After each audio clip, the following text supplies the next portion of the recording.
ভর্তা আমরা অনেক রকমইভাবে করে থাকি, কিন্তু একবার হলে এরকম একটা ভর্তা করবেন, আপনার পুরো থালার ভাত এই এক ভর্তা দিয়ে শেষ হয়ে যাবে। নমস্কার বন্ধুরা, বং কিচেন বনানি নতুন একটা রেসিপিতে আপনাদের স্বাগত জানাই।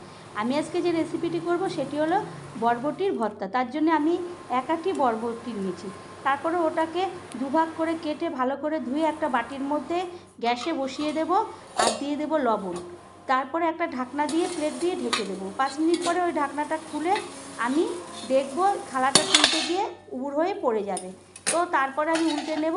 উল্টে নিয়ে আমি এরপরে ভালো করে নেড়ে চেড়ে দেখবো আমার ওইটা সিদ্ধ হয়ে গেছে। তখন আমি ওই চামচিটা দিয়ে জলটা ঝরিয়ে ভালো করে প্লেটের মধ্যে তুলে নেব। আমি এই রেসিপিটা কীভাবে করলাম আপনারা প্রথম থেকে না দেখলে একদমই বুঝতে পারবেন না, তার জন্য প্রথম থেকে দেখবেন। আর চ্যানেলটি যদি এখনও সাবস্ক্রাইব না করেন তো প্লিজ সাবস্ক্রাইব করবেন, লাইক শেয়ার কমেন্ট করবেন, পাশে থাকা বেল বাটনটি টিপবেন, তাহলে যে কোনো রেসিপি সবার আগে আপনাদের কাছে পৌঁছাবে। এরপরে পুরো আমি জলটা ঝরিয়ে আমি রেখে দিলাম প্লেটে। এদিকে একটা কড়াইতে আগের থেকে তেল গরম করতে বসিয়ে দিয়েছিলাম কাজের সুবিধার্থে। তারপরে ওই তেলের মধ্যে দুটো লঙ্কা একটু লাল করে ভেজে নেব।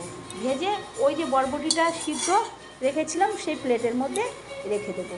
রেখে দেওয়ার পরে আমি ওই তেলের মধ্যে আবারও দুটো শুকনো লঙ্কা দেবো ফোড়নে, আর দিয়ে দেবো কালো জিরা।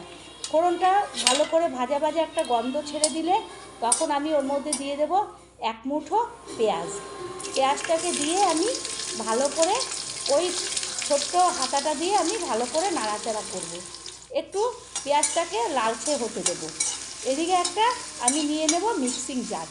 মিক্সিং জার নিয়ে আমি ওর মধ্যে এই বরবটিটাকে পেস্ট করবো। তো মিক্সিং জারটা নিয়ে নিলাম।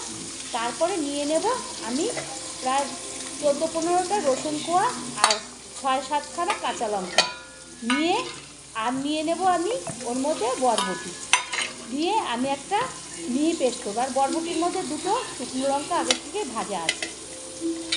তার ফলে এই মিহি পেস্টটা খুব সুন্দরভাবে একটু লালচে লালচে হয়ে যাবে, যেহেতু শুকনো লঙ্কাটা দেওয়া আছে। এইদিকে আমি এই যে পেঁয়াজটা ভাজলাম কালো জিরা শুকনো লঙ্কা দিয়ে, সেই ভাজাটা একটু লালচে হয়ে যাবে, তখন আমি যে পেস্টটা তৈরি করলাম বরবটির সেইটাকে চামচ দিয়ে তুলে নিয়ে ওই মিক্সিং জার থেকে ওই কড়াইয়ের মধ্যে দিয়ে দেবো।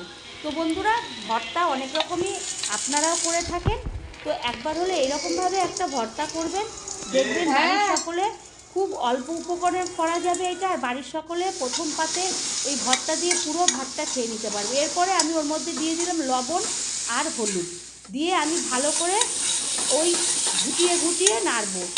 এমনভাবে নাড়বো পুরোটা শুকনো শুকনো হয়ে যাবে। ওই চামচিটা দিয়ে চারিপাশে ভালো করে নেড়ে চেড়ে শুকনো শুকনো করে খুব অল্প সময় অল্প উপকরণে এই ভর্তাটা তৈরি করা যাবে। এরপরে হয়ে গেলে আমি একটা ছোট্ট বাটির মধ্যে ওই বরবটি ভর্তাটা তুলে তারপর একটা প্লেটে সার্ভ করবো।